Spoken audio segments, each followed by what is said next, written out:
राजस्थान की राजनीति में आरोप प्रत्यारोप का खेल तो देखने को मिलता ही है।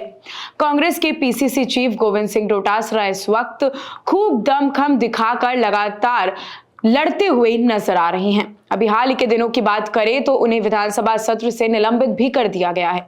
लेकिन आज हम आपको इन सबसे परे कुछ खास बात बताने जा रहे हैं। आज हम आपको बताएंगे कि जब गोविंद सिंह डोटासरा की सरकार सत्ता में हुआ करती थी, तब बीजेपी सरकार ने उन पर खूब आरोप भी मढ़े थे। आज उस वक्त जो आरोप लगाए गए थे, विपक्ष ने उन पर जो आरोप मढ़े थे, आज हम आपको उन सभी आरोपों से एक बार रूबरू करवाते हैं। सबसे पहले तो आपको बता दें कि राजस्थान प्रदेश कांग्रेस कमेटी के अध्यक्ष और पूर्ववर्ती अशोक गहलोत सरकार के शिक्षा मंत्री रहे गोविंद सिंह डोटासरा जब चूरू जिला शिक्षा अधिकारी पद से सेवानिवृत्त हो चुके थे, तब उन पर अपने समधी रमेश कुमार पूनिया को विभागीय भर्ती प्रकोष्ठ का सलाहकार नियुक्त करने का आरोप लगा था। इसके बाद एक बार फिर डोटासरा पर आरोप लगे जब राजस्थान लोक सेवा आयोग की ओर से कार्रवाई की गई और उस पर आरएएस भर्ती परीक्षा 2018 हुई, जिसमें शिक्षा मंत्री गोविंद सिंह डोटासरा का नाम भी विवादों से जोड़ा गया था।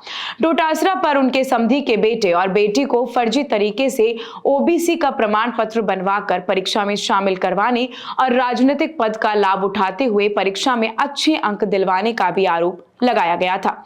इसी को लेकर अजमेर के एडवोकेट देवेंद्र सिंह शेखावत ने डोटासरा और उनके समधी और उनके बेटा और बेटी के खिलाफ न्यायालय में इस्तगासा पेश किया था। इस इस्तगासे में विभिन्न धाराओं के तहत आरोप बनाने की बात कहते हुए वास्तविक लाभार्थियों को लाभ दिलवाने की गुहार भी लगाई गई थी। इतना ही नहीं, राजस्थान के सीकर में कलाम कोचिंग पर ईडी की कार्रवाई के बाद बीजेपी ने पीसीसी चीफ गोविंद सिंह डोटासरा पर जमकर हमलावर हुई थी। इस पर डोटासरा ने पलटवार करते हुए यह भी कहा था कि कलाम कोचिंग सेंटर से उनका कोई भी लेना देना नहीं है। लेकिन बीजेपी डोटासरा पर कलाम कोचिंग में हिस्सेदारी होने का आरोप लगाकर लगातार हमला करती ही रही। बीजेपी का आरोप था कि कलाम कोचिंग में डोटासरा की हिस्सेदारी है, इसके कारण ही डोटासरा के परिवार से धड़ल्ले से आरएएस अफसर बनकर सामने भी आ रहे हैं। और भी कई आरोप बीजेपी ने डोटासरा पर लगाए थे, जिसमें राजस्थान के पूर्व मुख्यमंत्री अशोक गहलोत ने खुद ही शिक्षकों के तबादलों में पैसों के लेन देन का मुद्दा भी उठाया था। उन्होंने कहा था कि हम सुनते हैं कि तबादलों के लिए कई बार पैसे खिलाने पड़ते हैं, पता नहीं, आप बताइए सही है या फिर नहीं, मुझे नहीं मालूम। राज्य स्तरीय शिक्षक सम्मान समारोह में बैठे शिक्षकों की तरफ से आवाज आई, हाथ देने पड़ते हैं। साथ ही किरोड़ी लाल मीणा ने भी डोटासरा पर जमकर आरोप लगाए थे। उस वक्त किरोड़ी लाल मीणा राज्यसभा सांसद थे और डोटासरा शिक्षा मंत्री थे। उन्होंने कहा कि आरईटी पेपर लीक घोटाले को लेकर कांग्रेस के नेतृत्व वाली राजस्थान सरकार पर गंभीर आरोप लगाए गए। कहा कि मामले की सीबीआई जांच होनी चाहिए। उन्होंने कहा यह घोटाला राज्य के शिक्षा मंत्री गोविंद सिंह डोटासरा से जुड़ा हुआ बताया गया था। इतना ही नहीं, कई तरह के आरोप डोटासरा के माथे बीजेपी पार्टी ने मढ़े, जैसे कि सीकर कलेक्ट्रेट के बाहर कटराथल गांव के परिवार ने 2 घंटे तक धरना प्रदर्शन किया था।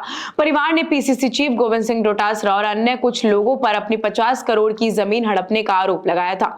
मामले में परिवार ने डीएम अविचल चतुर्वेदी को ज्ञापन देकर पुलिस में मामला दर्ज करवाने और सीबीआई जांच करवाने की मांग भी की थी। खैर, ऐसे कई आरोप थे जब कांग्रेस सत्ता में आई तब लगाए गए थे। गोविंद सिंह डोटासरा पे कई आरोप ऐसे थे जो बीजेपी सरकार ने मढ़े थे। बीजेपी सरकार ने जमकर आरोप प्रत्यारोप का खेल भी खेला था। ऐसी और भी तमाम अपडेट्स और जानकारियों के लिए आप बने रहिए हमारे चैनल भारत रफ्तार पर। नमस्कार।